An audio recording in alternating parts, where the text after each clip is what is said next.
अपना अगला बिंदु है फोकस दूरी। फोकस दूरी, इसमें आप देखेंगे कि गोलीय दर्पण के मुख्य फोकस F और ध्रुव P के जो बीच की दूरी होती है उसको फोकस दूरी कहते हैं। इसे स्मॉल f के द्वारा प्रदर्शित किया जाता है। इधर इसमें देखेंगे उत्तल दर्पण में ये मुख्य फोकस F और ये ध्रुव P, तो ये जो बीच की दूरी है ये फोकस दूरी कहलाती है। इसको स्मॉल f के द्वारा प्रदर्शित किया जाता है। आपको पूछ सकता है कि फोकस दूरी F और वक्रता त्रिज्या में R में क्या संबंध है। याद रखोगे, छोटे द्वारक का कोई दर्पण है, द्वारक का मतलब यहां से यहां तक की साइज, दर्पण की साइज, एक किनारे से दूसरे किनारे का जो माप है वो द्वारक कहलाता है। तो कम द्वारक का यदि कोई दर्पण है उस समय वक्रता त्रिज्या दुगुनी होती है और उसका आधा कर देंगे फोकस दूरी का। मान लो किसी दर्पण की वक्रता त्रिज्या 10 सेंटीमीटर है, वक्रता त्रिज्या R कितनी है 10 सेंटीमीटर, तो उसकी फोकस दूरी कितनी होगी 5 सेंटीमीटर होगी। तो आप कह सकते हो कि पहली बात तो फोकस दूरी की परिभाषा आपको पूछी जाए तो परिभाषा बताओगे कि किसी गोलीय दर्पण में मुख्य फोकस F और ध्रुव के बीच की जो दूरी होती है इसे फोकस दूरी कहते हैं। इसे स्मॉल f के द्वारा प्रदर्शित किया जाता है। किसी कम द्वारक या छोटे द्वारक वाले दर्पण में फोकस दूरी उसकी वक्रता त्रिज्या की आधी होती है। फोकस दूरी उस वक्रता त्रिज्या की आधी होती है, यानी इसको दुगुना करोगे तब इसके बराबर हो जाएगी। तो आप कह सकते हो कि 2f equal to R। It means कि ये वक्रता त्रिज्या जो है ये दुगुनी होती है फोकस दूरी का, तो दोनों को बराबर करने के लिए इधर से भी 2 से गुणा करना होगा। तो ये संबंध भी याद रखोगे। द्वारक, आपको प्रश्न आता है द्वारक किसे कहते हैं, द्वारक को परिभाषित कीजिए। तो यहाँ पे गोलीय दर्पण देख रहे हो, इसका एक किनारा, आप यहाँ पे गोलीय दर्पण देख रहे हो, इसका एक किनारा मान लो M है, दूसरा N है। तो इस M से N तक की जो सीधी दूरी है,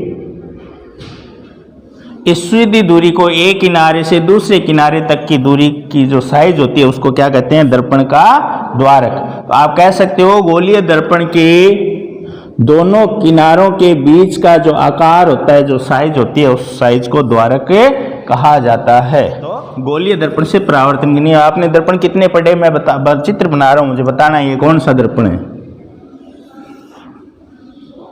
कौन सा है।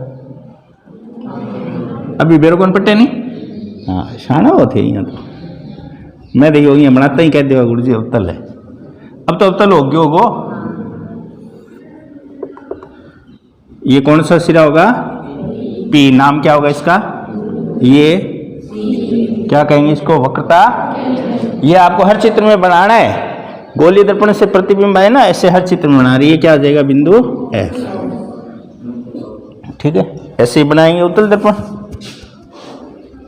उत्तल दर्पण बनाएंगे तो ये लो ब्राउ ऐसे इस तरफ कर दिया, इधर कर दिया आपने पॉलिश। इधर करूं कि इधर करूं मुख्य अक्ष, शाबाश। इस तरफ होगा क्योंकि गोलीय दर्पण की वक्रता त्रिज्या इस तरफ ऐसे आ रही है ना, तो ये सारी चीजें इस तरफ होगी। ये वक्रता के अंदर C, ये F, मुख्य फोकस F। तो ध्यान देंगे, ये लॉजिक, थैंक यू। हाँ, अपने को गोलीय दर्पण से प्रतिबिंब बनाने हैं, उनकी स्थितियां जानने, उससे पहले हमें गोलीय दर्पण से किरणें किस प्रकार से परावर्तित होती है ये सीखना जरूरी है। अब आप ध्यान देंगे, ये मुख्य अक्ष है, कितनी स्थितियां किरण आने की, 4 स्थितियां कुल है। कौन कौन सी 4 स्थितियां है, एक कोई प्रकाश किरण मुख्य अक्ष के समांतर आती है, एक स्थिति तो ये। बाकी के आपके सामने 3 बिंदु है, एक तो ध्रुव है, एक मुख्य फोकस F और एक वक्रता के अंदर C। तो इनसे होती हुई अथवा इनकी दिशा में आने वाली 3 किरणें ये होती है। तो कुल मिला के कितनी किरणें होती है, 4। तो गोलीय दर्पण से परावर्तन के नियम सीखने में हमें इन 4 किरणों का उपयोग करना है। किसी भी दर्पण से प्रतिबिंब का निर्माण करना हो तो इन 4 में से जो 2 लागू होती है वो 2 लागू कर दें। स्थिति के अनुसार, और हमें वस्तु का प्रतिबिंब की स्थिति प्राप्त हो जाएगी, प्रतिबिंब का साइज प्राप्त हो जाएगा, और ये भी पता चल जाएगा कि ये वास्तविक होगा या आभासी होगा, जिसकी चर्चा हम आगे करेंगे। तो सबसे पहले गोलीय दर्पण से परावर्तन के नियम के बारे में जानते हैं। 4 किरणें होती है प्रमुख रूप से। पहली किरण मुख्य अक्ष के समांतर आने वाली किरणें। पहली किरण कौन सी है? मुख्य अक्ष के समांतर आने वाली किरण। ध्यान देंगे इधर, ये मुख्य अक्ष है, इसके कोई समांतर किरण आ रही है, ये समांतर किरण आ रही है। परावर्तन के पश्चात ये फोकस बिंदु से होकर गुजरती है। समांतर आई और परावर्तन के पश्चात फोकस बिंदु से होकर गुजरती है। उत्तल दर्पण में यदि देखेंगे, उत्तल दर्पण में यदि हम देखेंगे तब इस दिशा के समांतर कोई प्रकाश किरण आ रही है, समांतर कोई प्रकाश किरण आ रही है, आपतित हो रही है दर्पण पे, तो ये परावर्तित होकर के दूर जाएगी और देखने वाले को लगेगा कि इस बिंदु F से आ रही है। तो हमें जब भी लाइन खींचनी हो तो इस यहाँ पे स्केल रखेंगे, इस तरीके से स्केल रख करके और इसको ऐसे आगे बढ़ा देंगे, तो देखने वाले को यह आभास होगा कि ये बिंदु कहाँ से आ रही है, फोकस बिंदु F से होकर आ रही है। तो पहला नियम क्या बना? यदि कोई प्रकाश किरण मुख्य अक्ष के समांतर आती है तो दर्पण से परावर्तन के पश्चात फोकस बिंदु F से होकर गुजरती है, ब्रैकेट में लिख दोगे अवतल दर्पण, अथवा परावर्तन के पश्चात फोकस बिंदु F से आती हुई प्रतीत होती है, ब्रैकेट में लिख दोगे उत्तल दर्पण। दूसरा नियम है, यदि कोई प्रकाश किरण फोकस बिंदु की दिशा में आ रही हो, दूसरी किरण कौन सी होगी? इस F से होने वाली गुजरने वाली किरण या इस F की दिशा में आने वाली किरण। ध्यान देंगे,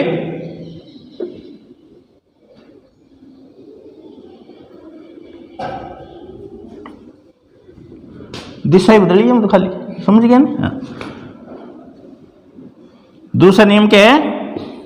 मुख्य फोकस से होकर गुजरने वाली, मुख्य फोकस की दिशा में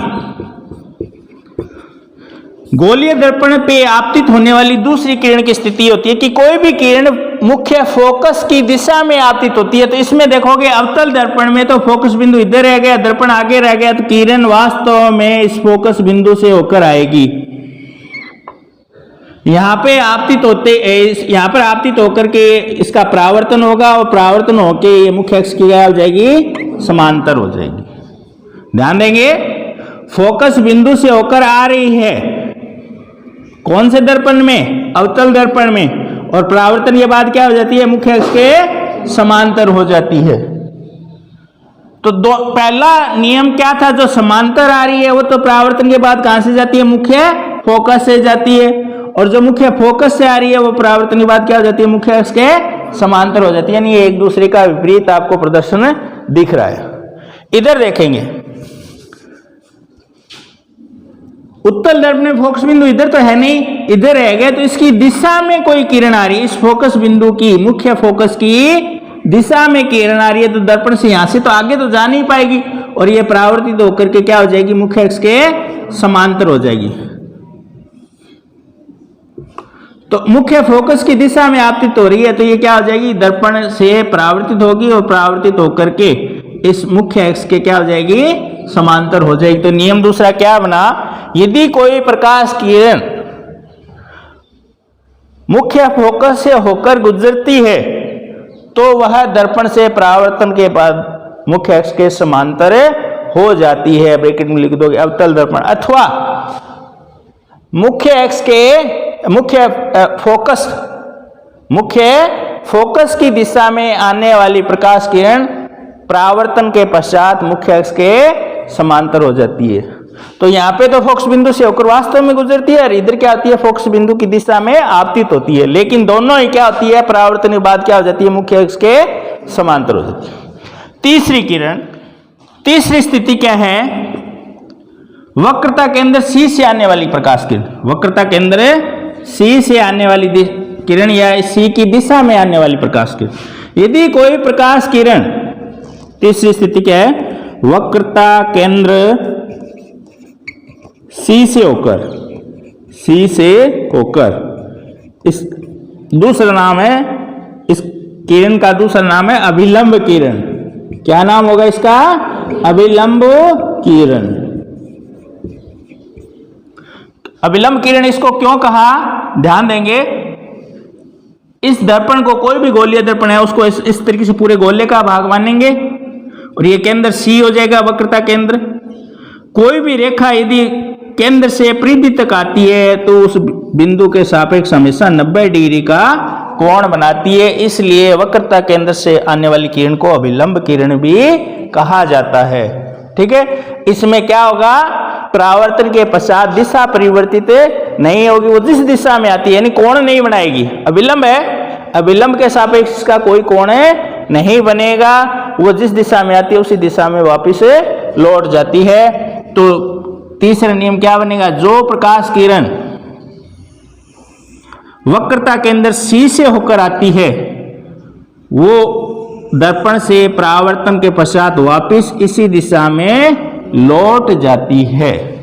इसी प्रकार से यहां पे होगा, उत्तल दर्पण वक्रता केंद्र C की दिशा में कोई प्रकाश किरण आ रही है तो ये परावर्तन के बाद यहाँ पे वक्रता केंद्र C की दिशा, आपको ऐसा लगेगा कि C से होकर गुजरेगी, लेकिन यहाँ पे आते क्या हो जाएगा, इसका परावर्तन हो जाएगा और ये वापिस इसी दिशा में लौट जाएगी। तो तीसरी स्थिति है कि वक्रता केंद्र C से होकर आने वाली प्रकाश किरण दर्पण से परावर्तन के पश्चात वापिस उसी दिशा में लौट जाती है।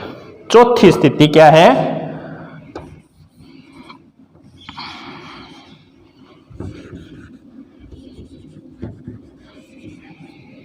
ध्रुव पर आपतित होने वाली किरण। ध्रुव P पर आपतित होने वाली किरण, इसका अगला नया नाम है तिर्यक किरण। क्या बोलेंगे, तिर्यक किरण, क्योंकि यह वक्राकाश पृष्ठ पर तिर्यक रेखा की तरह व्यवहार करती है। ठीक है, तो इसको तिर्यक किरण बोलेंगे। यदि कोई प्रकाश किरण ध्रुव पर आपतित होती है तो ये जितने डिग्री का कोण इस अभिलंब से बनाती है उतने ही डिग्री का कोण बनाते हुए वापस परावर्तित हो जाती है। इसका मतलब क्या हुआ,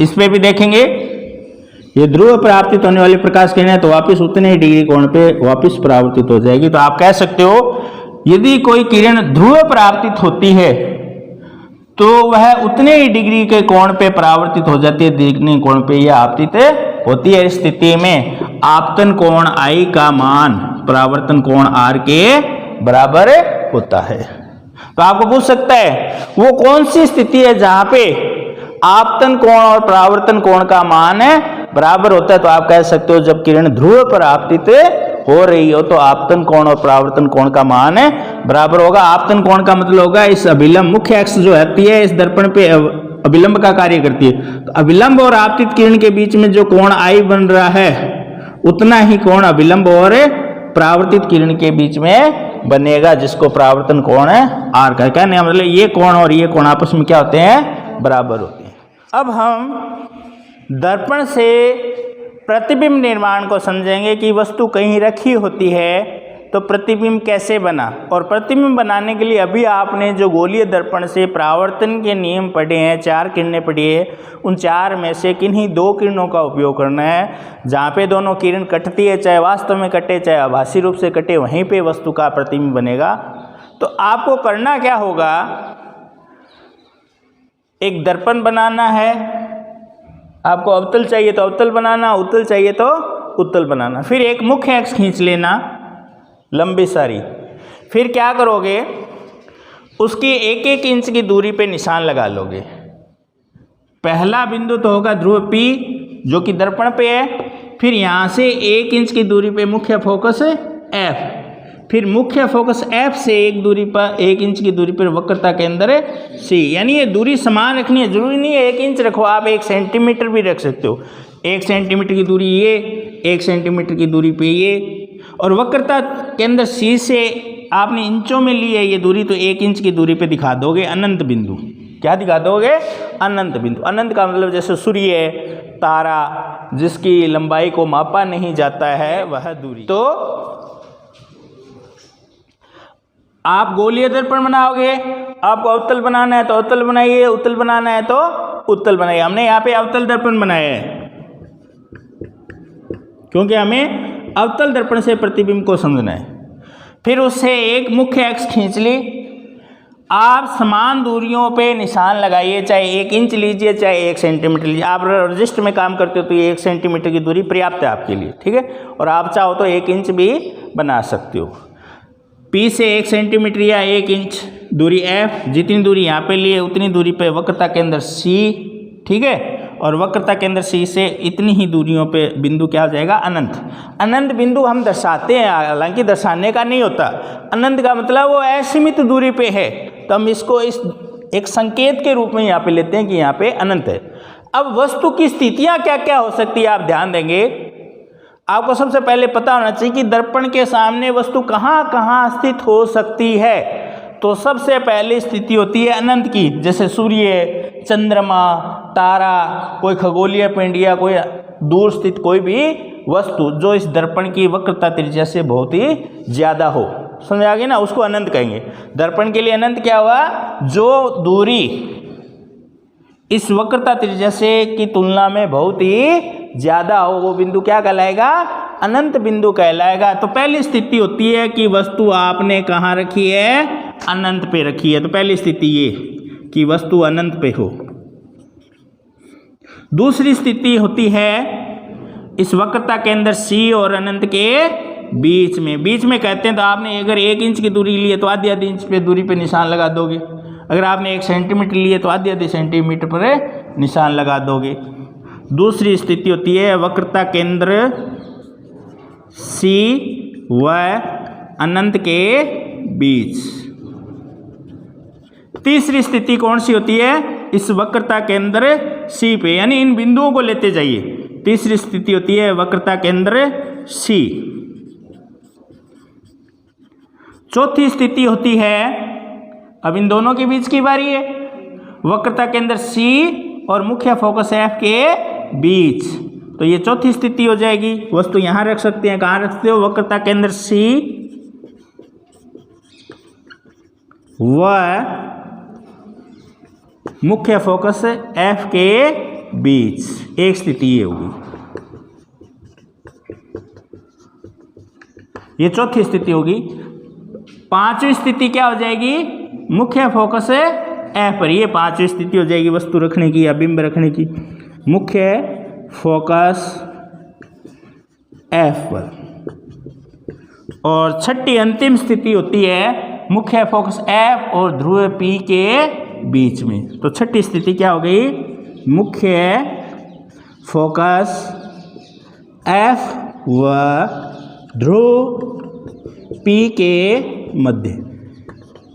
इन 6 स्थितियों के अलावा किसी दर्पण में कोई और स्थिति नहीं हो सकती।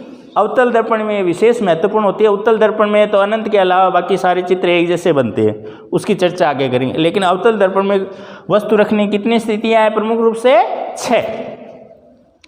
अब इन 6 के प्रतिबिंब कहाँ बनेंगे?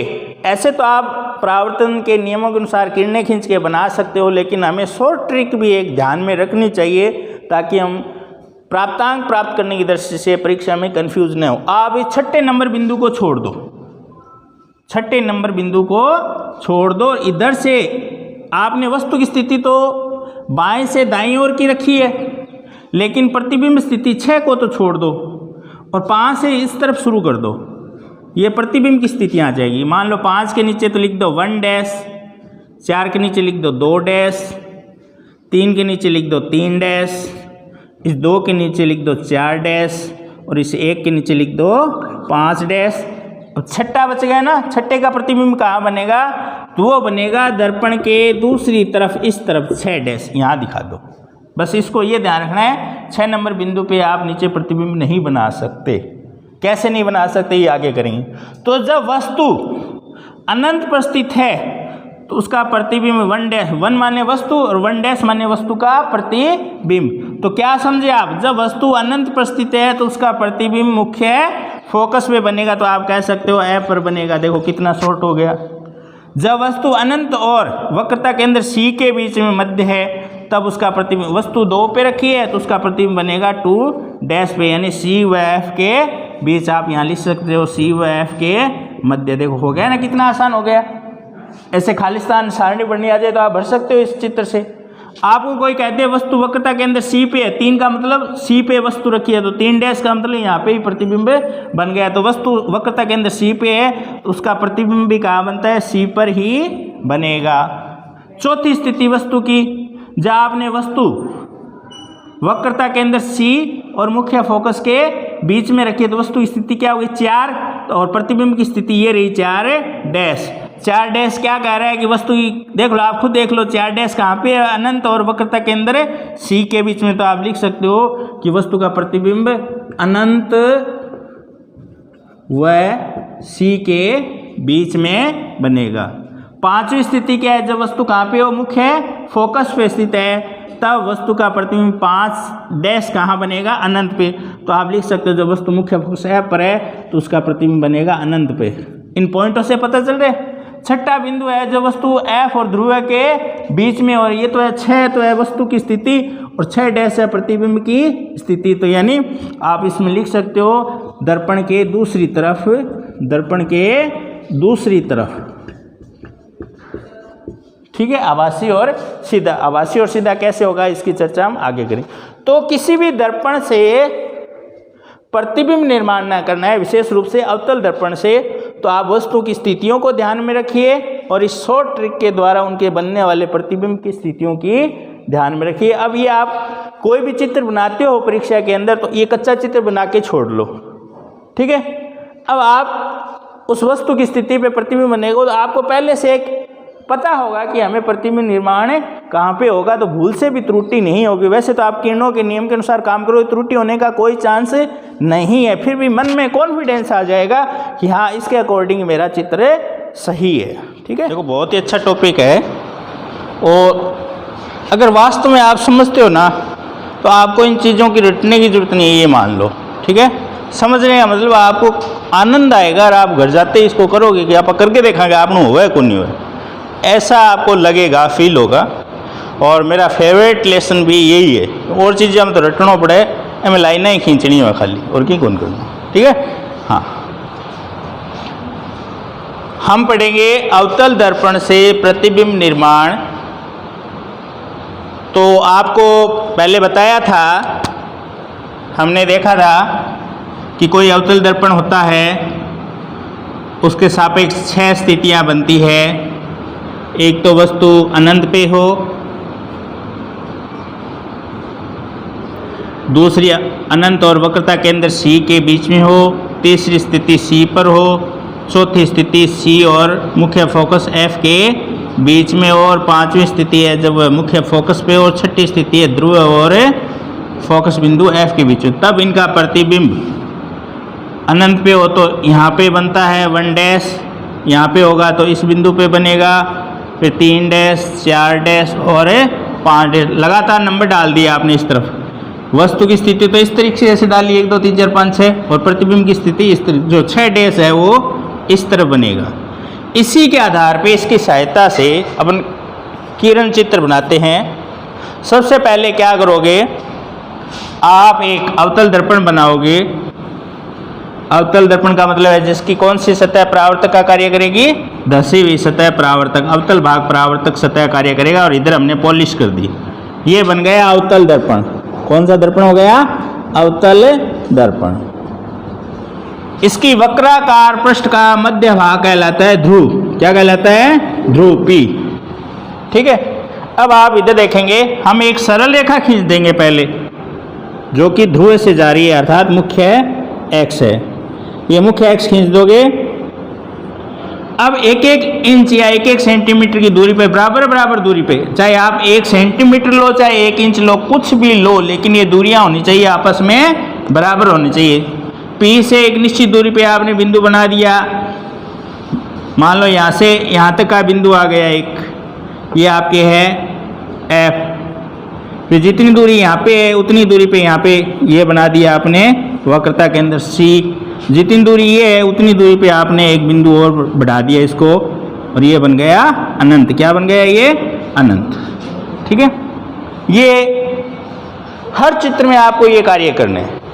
3 बिंदु दर्शाने हैं आपको। दर्पण के ठीक ऊपर तो ध्रुव, उसे 1 इंच या 1 सेंटीमीटर की दूरी पर फोकस बिंदु F, फिर F से 1 सेंटीमीटर की दूरी पे वक्रता केंद्र C, और वक्रता केंद्र C से 1 सेंटीमीटर की दूरी पर अनंत। क्या दिखा दोगे? अनंत। ये बिंदु हो गई। लाइन आपको पहले ही सीधी खींच लेनी है, बिंदु आपको मार्किंग, आपकी एक्स्ट्रा लाइन होती है, आप उसको मिटा भी सकते हो और छोड़ भी सकते हो। कोई पहली स्थिति क्या है? जब कहाँ पे हो वस्तु? अनंत पे स्थित हो। ध्यान आपको ये रखना है, अनंत से आने वाली प्रकाश किरणें सदैव मुख्य अक्ष के समांतर आती है, ये याद रखनी है बात।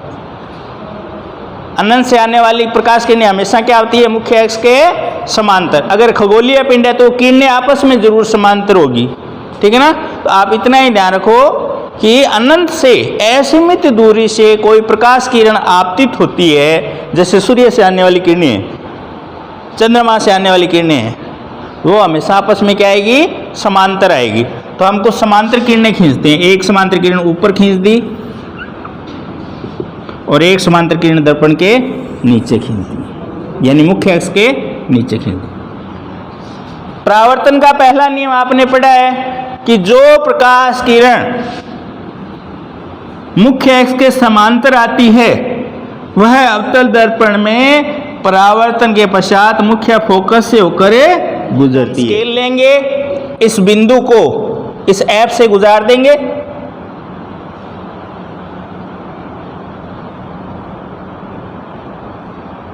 थोड़ा आगे भी बढ़ा सकते हो, टूट वाला लाइन में बढ़ा दो। तो ये इधर परावर्तित होगी और फोकस बिंदु से होकर गुजर, ये भी समांतर किरण आ रही है। नियम तो वही लगेगा, किरण चाहे मुख्य अक्ष के ऊपर हो चाहे मुख्य अक्ष के नीचे हो, कोई 2 किरण हमें बनानी जरूरी होती है प्रतिबिंब प्राप्त करने की। लेकिन हमने पढ़ लिया कि मुख्य अक्ष के समांतर आने वाली अनंत से आने वाली, हमने क्या देखा? अनंत से आने वाली सभी किरणें क्या होती है? समांतर होती है। तो एक किरण हमने ऊपर दिखा दी, एक नीचे दिखा दी। ये भी क्या होगी? परावर्तन के पश्चात फोकस बिंदु से होकर गुजरे, क्योंकि आई क्या है? ये किरण भी क्या है? मुख्य अक्ष के समांतर है। तो नियम तो वही लागू होगा, जो प्रकाश किरण मुख्य अक्ष के समांतर आती है वो परावर्तन के बाद फोकस बिंदु से होकर गुजरती है। इसके लिए फोकस बिंदु कहाँ रह गया? इधर रह गया ना। तो अपन क्या करेंगे? इसमें से गुजार देंगे। नोक यहाँ रखोगे, फोकस बिंदु से मिलाओगे और जो है लाइन खींच दोगे। इस लाइन को आगे की ओर बढ़ा देना थोड़ा ऐसे।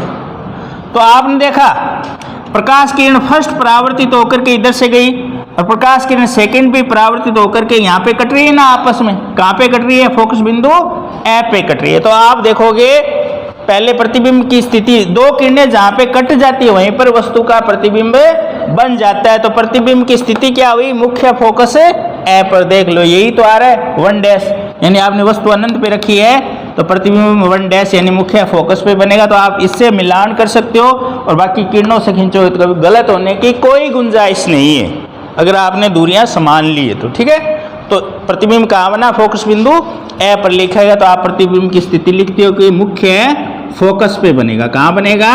मुख्य फोकस पे। अब इनकी विशेषताएं, ये जो प्रतिबिंब बना है इसकी विशेषताएं लिखनी जरूरी है। स्थिति आपने बता दी, अब इसकी क्या विशेषता है? देखो, किरण हमने जबरदस्ती मिलाई है, एक अपने आप मिली है, अपने आप मिली है। जब किरणें अपने आप स्वयं को काटती है तो इसको बोलते हैं वास्तविक प्रतिबिंब। क्या बोलते हैं? वास्तविक प्रतिबिंब। तो यहाँ लिख सकते हैं कि वास्तविक होगा। कोई भी प्रतिबिंब अगर वास्तविक होता है, कोई प्रतिबिंब यदि वास्तविक होता है वो सदैव उल्टा होगा। समझ आई ना? किरण अपने आप कट रही है, इसका मतलब ये प्रतिबिंब वास्तविक है। और वास्तविक प्रतिबिंब सदैव क्या होते हैं? उल्टे होते हैं। तो एक लिख देंगे, उल्टा प्रतिबिंब होगा, ये उल्टा होगा।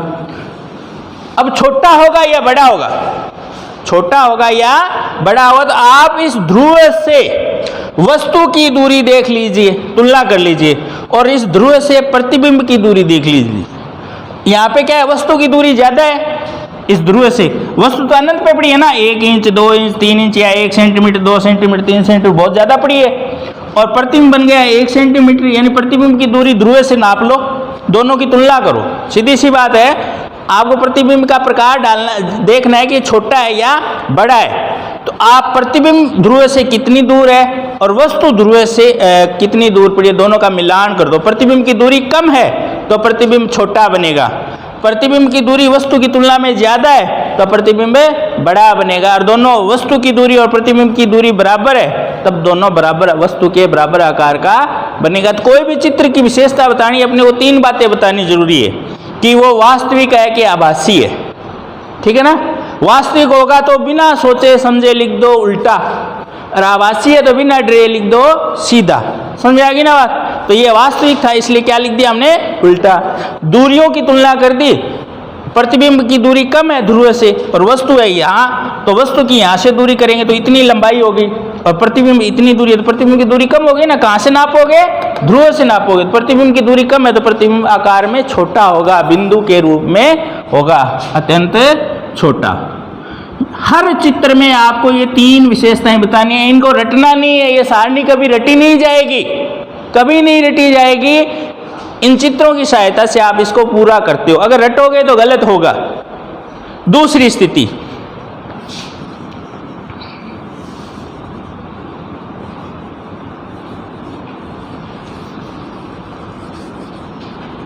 दूसरी स्थिति कहाँ है, अनंत और वक्रता केंद्र सी के मध्य। तो देखो यहां F यहां C, दोनों की दूरियां बराबर ली है हमने,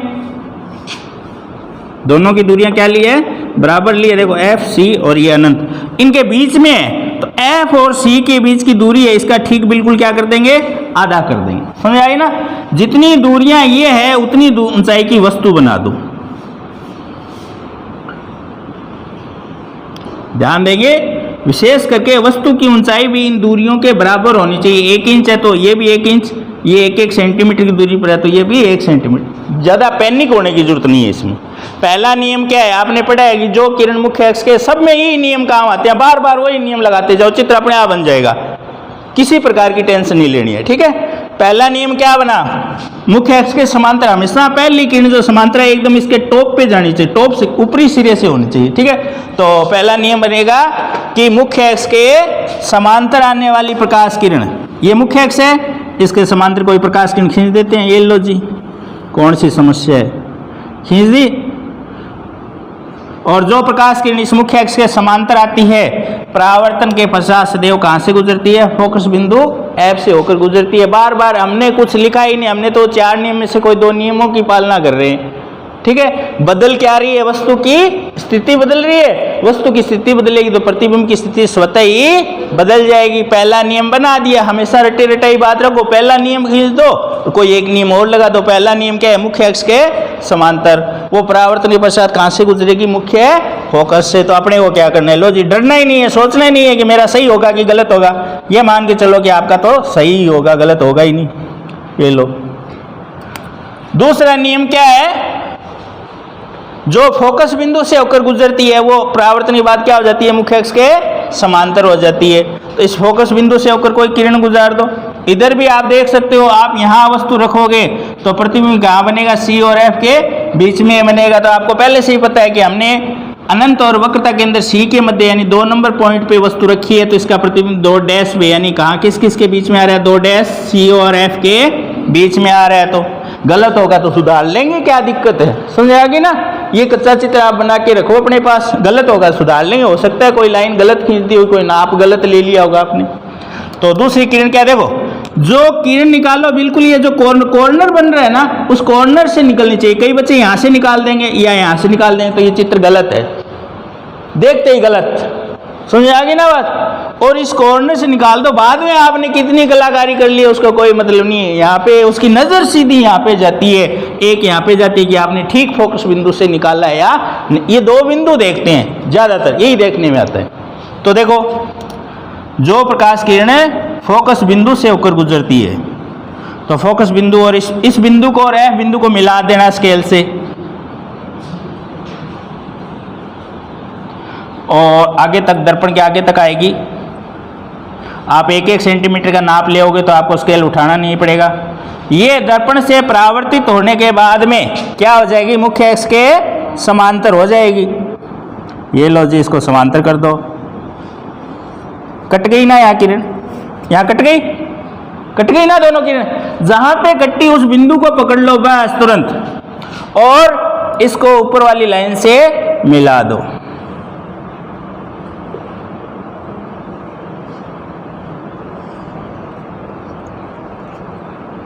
देखो दिख रहा है सी और एफ के बीच में आ गई। तो देखो यही अपना चित्र कर रहे हैं, जब वस्तु अनंत और वक्रता केंद्र सी के मध्य रखी है, यानी 2 पे रखी है, तो उसका चित्र कहां देख रहे हैं, 2 डैश पे, अर्थात सी और एफ के बीच में। और आपने किरण चित्र बनाया तो आ भी गया। तो पहली तो इस प्रतिबिंब की स्थिति देख लो, प्रतिबिंब कहां बना, वक्रता केंद्र सी और मुख्य फोकस एफ के बीच में। तो लिख दो वक्रता केंद्र सी व मुख्य फोकस एफ के मध्य। ये तो आपने बता दी लोकेशन, इसकी प्रतिबिंब की स्थिति बता दी। अब इसकी विशेषता, किरण वास्तव में कटी है या आपने जबरदस्ती मिलाई है, वास्तव में कटी है। आपने ये किरण को इधर से निकाला, दूसरी किरण को समांतर किया, कट गई तो कट गई, सीधी सी बात है। कट गई अपने आप कट गई, मतलब वास्तविक है, अपने आप कट गई तो क्या हो गया, वास्तविक। तो यहाँ पे पहला तो लिखेंगे वास्तविक, और वास्तविक है तो ये सदैव क्या होगा, सीधा होगा कि उल्टा होगा, उल्टा, शाबाश। वास्तविक होगा तो उल्टा ही होगा, दूसरा विकल्प ही नहीं है। अब छोटे और बड़े की साइज बात करते हैं। ध्रुव से वस्तु तो है दूर और प्रतिबिंब है ध्रुव के पास में, समझ आ गई। यानी प्रतिबिंब की ध्रुव से दूरी कम हो गई, कम हो गई तो प्रतिबिंब क्या बनेगा, छोटा बनेगा। ध्रुव से ये प्रतिबिंब की दूरी, ये देखो ये दूरी यहाँ से लेके यहाँ ध्रुव तक की दूरी है, ये कम है, मान लो 1 सेंटीमीटर और आधा सेंटीमीटर, 1.5 सेंटीमीटर हुई। और वस्तु कहाँ पड़ी है, 1, 2 और 2.5 सेंटीमीटर पे। या यही देख लो पहले कौन सा आ रहा है, ध्रुव की तरफ ज्यादा कौन सा है, प्रतिबिंब है ना, तो यानी प्रतिबिंब की दूरी कम है, प्रतिबिंब की दूरी कम है, तो इसका मतलब प्रतिबिंब बनेगा छोटा। प्रतिबिंब की दूरी ज्यादा होती तो प्रतिबिंब बनता बड़ा। क्लियर हो गई। तीसरी वस्तु, तीसरा प्रतिबिंब कहां बनाना है, वक्रता केंद्र सी पर रखनी है। वस्तु कहां रखनी है, वक्रता केंद्र सी पर।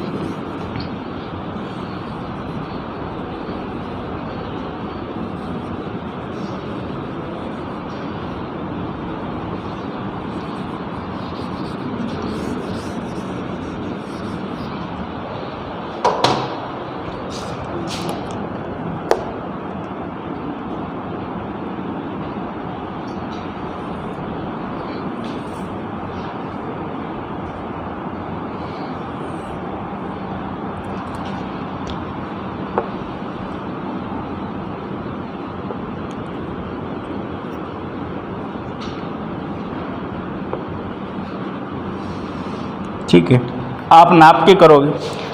अब तीसरी स्थिति क्या आ रही है, तीसरी स्थिति आ रही है वक्रता केंद्र सी पे अब रखी है, तो आपने जितनी दूरी ये ली है 1-1 इंच की लिए, तो 1 इंच दूरी पर ही वस्तु बना देंगे, 1 इंच की ऊंचाई की वस्तु बना देंगे। पहला नियम क्या है, जब वस्तु, तीसरी स्थिति ध्यान दोगे, तीसरी स्थिति में वस्तु कहाँ रखी है, वक्रता केंद्र सी पे रखी है, तो हम क्या करेंगे, जितनी दूरियां हैं 1 सेंटीमीटर की दूरी ली है तो 1 सेंटीमीटर ऊंचाई की वस्तु बना देंगे। ये ध्यान रखोगे, ऊंचाई बराबर होनी चाहिए। और पहला नियम क्या है, मुख्य अक्ष के समांतर किरण आएगी। किरण कैसी आएगी, मुख्य अक्ष के समांतर आएगी, तो बिल्कुल ऊपरी सिरे से किरण निकलनी चाहिए। और जो किरण समांतर आती है वह दर्पण से परावर्तन के पश्चात फोकस बिंदु एफ से होकर गुजरती है।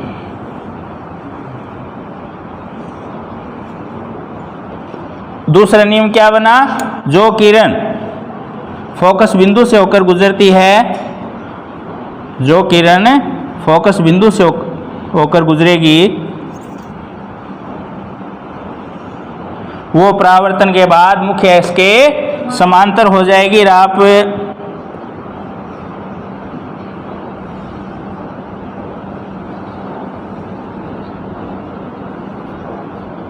ठीक है, तो ये कहाँ बन गई, वक्रता केंद्र सी पर। ये चित्र कहाँ बनेगा, थोड़ा सा आप मेजरमेंट सही करोगे सही आएगा। तो पहली स्थिति क्या है, तीसरी स्थिति क्या है, जब वस्तु वक्रता केंद्र सी पर हो तो पहला नियम बनेगा कि मुख्य अक्ष के समांतर आने वाली किरणें फोकस बिंदु से होकर गुजरेगी। और दूसरा नियम है, फोकस बिंदु एफ से होने वाली किरणें दर्पण से परावर्तन के बाद मुख्य अक्ष के समांतर हो जाएगी, उसका प्रतिबिंब भी वक्रता के अंदर C पर ही बनेगा। तो देखो स्थिति लिखेंगे पहले, तो ये बताओ किरणें आपस में वास्तव में मिली है ना, तो ये क्या हो गया, वास्तविक। पहले तो देंगे स्थिति देखेंगे, वस्तु C पर स्थित है, वक्रता के अंदर C पर स्थित है, तो प्रतिबिंब भी कहाँ बना, वक्रता के अंदर C पर बनेगा। किरणें अपने आप कट रही है, तो ये क्या हो गया, वास्तविक। वास्तविक होगा तो क्या होगा, उल्टा। अब देखो दर्पण के ध्रुव से वस्तु भी C पर है और दर्पण के ध्रुव से प्रतिबिंब भी C पर है, दोनों की दूरियां बराबर है ना ध्रुव से। वस्तु भी इतनी दूरी पर है, 2 इंच या 2 सेंटीमीटर काल्पनिक रूप से देखें तो, और प्रतिबिंब भी बराबर है दूरी पे, यानी ध्रुव से वस्तु की दूरी और प्रतिबिंब की दूरी दोनों क्या है, बराबर है, समान है। तो प्रतिबिंब का आकार वस्तु के बराबर आकार का बनेगा। तो क्या लिखोगे, वस्तु के बराबर या बिंब के बराबर, क्या लिखेगा, बिंब के आकार का। कितना बड़ा बनेगा, वस्तु के बराबर आकार का या बिंब के आकार का। ठीक है। चौथी स्थिति, वस्तु कहाँ रखनी है, वक्रता के अंदर C व मुख्य फोकस F के मध्य। चौथी स्थिति आपकी ये है,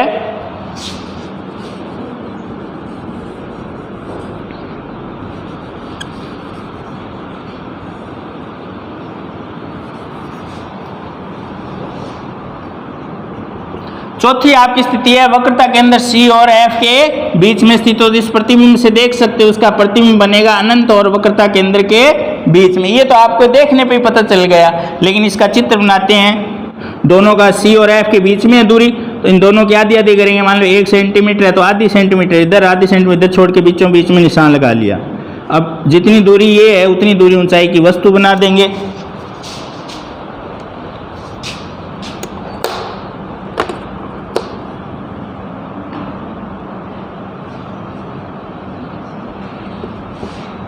समान ऊंचाई की वस्तु बना देंगे। पहला नियम क्या है, पहला नियम क्या बनेगा बताओ, मुख्य अक्ष के समांतर आने वाली प्रकाश किरण। तो मुख्य अक्ष के समांतर कोई प्रकाश किरण आ रही है, थोड़ा समांतर रखोगे आपको टेढ़ा मेढ़ा दिखाई नहीं दे। परावर्तन के पश्चात कहाँ से गुजरेगी, फोकस बिंदु F से होकर गुजरेगी।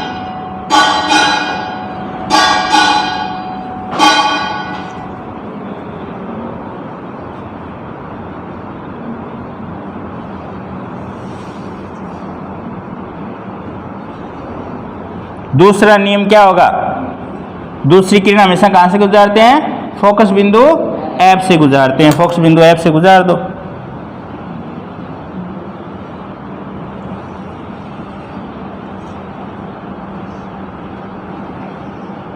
ये परावर्तन के पश्चात क्या हो जाएगी, मुख्य अक्ष के समांतर। ये फोकस बिंदु F से होकर कोई किरण आ रही है, तो ये परावर्तन के बाद हो जाएगी मुख्य अक्ष के समांतर हो जाएगी। किरणें कट गई और किसके पीछे कटी है, वक्रता के अंदर C के पीछे कट रही है ना किरण। तो वक्रता के अंदर C के पीछे बना है, इसका मतलब अनंत और वक्रता के अंदर C के मध्य। प्रतिबिंब कहाँ बनेगा, अनंत और C के, वक्रता के अंदर C के मध्य। अब देखो किरणें कट रही है, वास्तविक होगा, वास्तविक होगा तो सदैव क्या होगा, उल्टा होगा। तो लिख देंगे आगे, प्रतिबिंब जो बनेगा वो वास्तविक होगा और उल्टा होगा। छोटा और बड़े की बात करते हैं।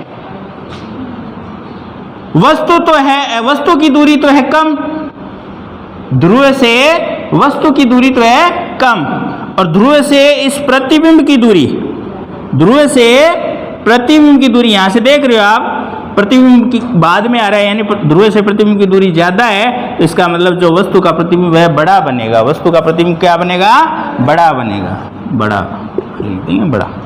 अब अगली स्थिति क्या है, जब वस्तु कहां पे स्थित हो, पांचवी स्थिति क्या है, जब मुख्य फोकस F पर स्थित हो। पांचवी स्थिति है आपके सामने, जब वस्तु मुख्य फोकस F पर रखी है, यहाँ पे रखी है। तो आप देख रहे हो जब वस्तु मुख्य फोकस F पे रखी है तो 5 नंबर पे वस्तु है, उसका प्रतिबिंब 5 डैश पे यानी अनंत पे बनेगा। अनंत पे बनने का अर्थ है बहुत अनंत पे बनेगा, उसको हम स्पष्ट प्रतिबिंब पर प्राप्त नहीं कर सकते। आगे बनेगा जरूर लेकिन वो धुंधला साफ नहीं होगा। तो अपन क्या करेंगे, इस पे वस्तु बना देंगे।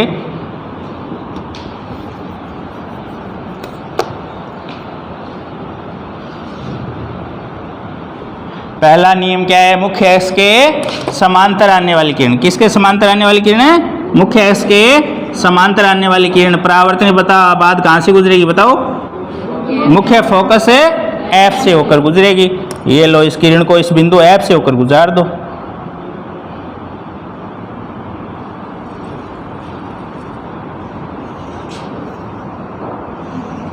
गुजार दी। अब इसके आगे देखो, वो दूसरा नियम लागू नहीं हो रहा क्योंकि एफ तो यहीं रह गया, इसके आगे एफ नहीं है। तो अगला बिंदु कौन सा है? पी। अपन ध्रुव पे गुजार देंगे। समझाइए ना, अपने को तो जगह चाहिए किरण डालने के लिए।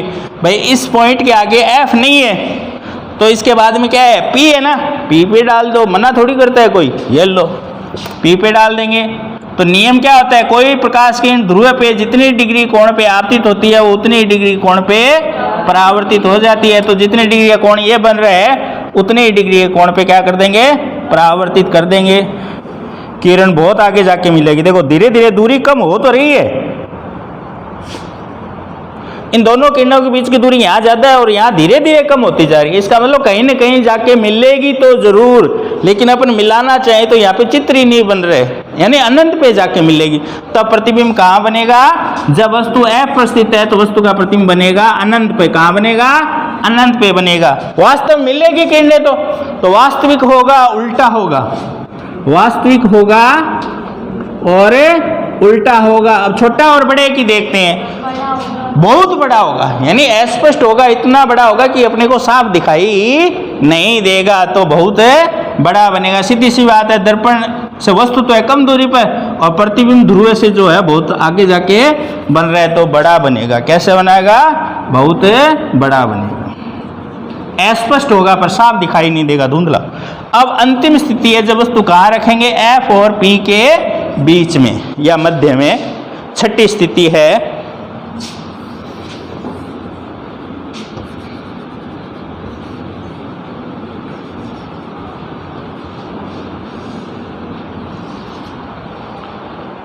अंतिम, ध्यान देंगे, अंतिम और छठी स्थिति है जब वस्तु ध्रुव पी और फोकस बिंदु या मुख्य फोकस एफ के बीच में रखी गई, यहाँ रखी गई हो। तो ऐसी स्थिति में क्या होगा? आप देखो किरणें इधर नहीं मिलेगी, उन किरणों को पीछे बढ़ाओगे तो उधर जाके मिलेगी। जबरदस्ती मिलाएंगे अपन, जबरदस्ती मिलाएंगे तो चित्र कहलाएगा आभासी। क्या कहलाएगा?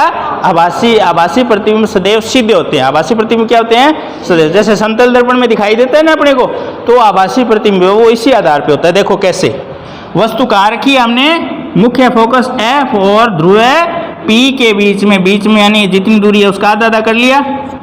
ये लो जी, वस्तु बना देंगे। कोई जोरा वगैरह है? पहला नियम क्या? नियम पहला कभी नहीं बदलेगा। पहला नियम क्या है? मुख्य अक्ष के समांतर। ये लो, समांतर कहाँ से गुजरेगी? मुख्य फोकस से। इस बिंदु को इस बिंदु से मुख्य फोकस से मिलाते समय डरो ही मत की वस्तु हमने कहाँ रखी है। आप तो बस मुख्य फोकस से मिला दो। एक किरण खींच दी, दूसरी किरण क्या होगी? ध्रुव पर, क्योंकि इस बिंदु के आगे खाली ध्रुव ही बचता है, तो ध्रुव पे आपतित कर दो। और ध्रुव पे आपतित होने वाली प्रकाश किरण क्या होगी? जितनी डिग्री कोण पे आपतित होती है उतनी डिग्री कोण पे क्या हो जाएगी? परावर्तित हो जाएगी। तो आप क्या देखोगे? आगे से आगे दूरियां बढ़ती जा रही है, आगे से आगे दूरी क्या हो रही है? बढ़ती जा रही है। अब इधर तो बनेगा नहीं, हम क्या करेंगे? इन परावर्तित किरणों को पीछे की ओर बढ़ाएंगे। इन परावर्तित किरणों को क्या करेंगे? पीछे की ओर बढ़ाएंगे। इस टूटती हुई लाइन के द्वारा पीछे की ओर बढ़ा दो।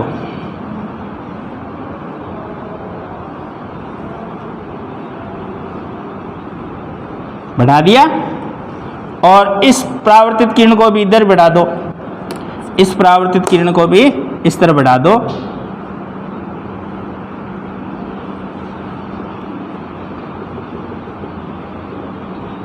तो आप क्या देखो, किरणें इस तरफ कट रही है, इस तरफ किरणें कट जाएगी। ठीक है, और जहां पे भी कटेगा उसका बड़ा प्रतिबिंब अपने को दर्पण पर प्राप्त हो जाएगा। तो क्या देखोगे? जब वस्तु ध्रुव P और F के बीच में हो तब उसका प्रतिबिंब दर्पण के दूसरी तरफ आभासी, सीधा और बड़ा बनता है। तो ये क्या बनेगा, दर्पण के दूसरी तरफ, दर्पण के दूसरी तरफ कैसा होगा, आभासी होगा, सीधा होगा और बड़ा होगा। तो कितना बड़ा होगा तो दिखने लग रहा था। तो ये 6 स्थितियां क्लियर हो गई, एकदम आसान है। ये कब आया आपको, जब आपने परावर्तन के नियम सही ढंग से सीख लिए। ये सारणी रटने की नहीं है, ये सारणी आपको इन चित्रों की सहायता से यहाँ से भी कर सकते हो। हमारा नया बिंदु है अवतल दर्पण के उपयोग। आपके प्रश्न आता है अवतल दर्पण के 3 या 4 उपयोग लिखिए या 2 उपयोग लिखिए, या आपको पूछ लिया जाता है डॉक्टर दंत विशेषज्ञ दांत को बड़ा करके देखने के लिए कौन से प्रकार का दर्पण प्रयोग करता है। महिलाओं की जो ड्रेसिंग किट होती है उसमें कौन सा दर्पण होता है। गाड़ियों की अग्रदीप यानी हेडलाइट जो होती है ना, आगे गाड़ी वाली जो रोड पे लाइट मारती है, उसमें कौन से दर्पण का प्रयोग किया जाता है। इस तरीके के कई प्रश्न आ सकते हैं। तो आज अपना टॉपिक अगला अवतल दर्पण के उपयोग। सबसे पहली बात, टॉर्च, सर्चलाइट वह गाड़ियों की हेडलाइट में, गाड़ियों की हेडलाइट, हेडलाइट का मतलब समझ गए ना, गाड़ी की आंखें अगली, हेडलाइट जो रात को सड़क पे बीम मारती है, इनमें अवतल दर्पण का प्रयोग होता है। लेकिन थोड़ा सा फर्क है। आपने टॉर्च देखी होगी, रात को टॉर्च आप देखते हो इस तरीके से, इसके अंदर एक चमकीला प्याला होता है ना, और यहाँ पे वो एलईडी बल्ब होता है, और आप देखोगे उसकी किरण मारोगे तो एकदम सीधी दूरी तक जाती है ना। थोड़ा सा परिवर्तन किया जाता होता तो ये अवतल दर्पण है, लेकिन इसकी आकार जो होती है पैराबोलिक यानी यू आकार, यू शेप में बना दिया जाता है। तो इससे क्या होता है, पैराबोलिक परवलयिक आकार बनाने से इनकी किरणें जो है मजबूत किरणें एकदम समांतर प्राप्त होती है। इसी तरीके से गाड़ियों की हेडलाइट है, यहाँ पे लाइट है, उन लाइट में भी देखना अंदर जो चमकीला कांच होगा बहुत ही अंदर से इस तरीके से गहरा होगा। ये जो है ना, ये जगह कोई भी गाड़ी की हेडलाइट देखना अंदर से ये जो प्याला होगा, कटोरी नुमा भाग होगा, वो अंदर जाके बहुत ही लंबा होता है। इसको बोलते हैं पैराबोलिक शेप। ये जो शेप है ये क्या कहलाती है, पैराबोलिक या परवलयिक, ठीक है। और इसके यहाँ पर बल्ब है, तो इससे क्या होगा, किरणें इस दर्पण की इस चमकीली सतह से टकराएगी, परावर्तक सतह से टकराएगी और एकदम क्या हो जाएगी, समांतर हो जाएगी। यानी सारी की सारी किरणें इस हिसाब से जाती है मानो कि दर्पण के फोकस बिंदु F से होकर गुजर रही है, और जो किरण दर्पण के फोकस बिंदु F से होकर गुजरती है वो परावर्तन के बाद क्या हो जाती है, मुख्य अक्ष के समांतर हो जाती है, और इस तरीके से सारी किरणें समांतर हो जाएगी। और गाड़ी पर बहुत लंबी दूरी तक सड़क हमें साफ दिखाई देती है। आपने देखा होगा एंसोलाइट बैटरी आती है, टॉर्च आती है, जो खेत में जाते हैं, यहाँ खड़े होते हैं बहुत दूर तक, यानी लगभग 1 किलोमीटर तक का दृश्य हमें दिखाई देते हैं, क्योंकि उसकी किरण एकदम सीधी जा रही है। तो उसके जो ऊपर वाला ग्लास होता है पैराबोलिक, उसका अकेले का 400 रुपया लगता है, ठीक है ना।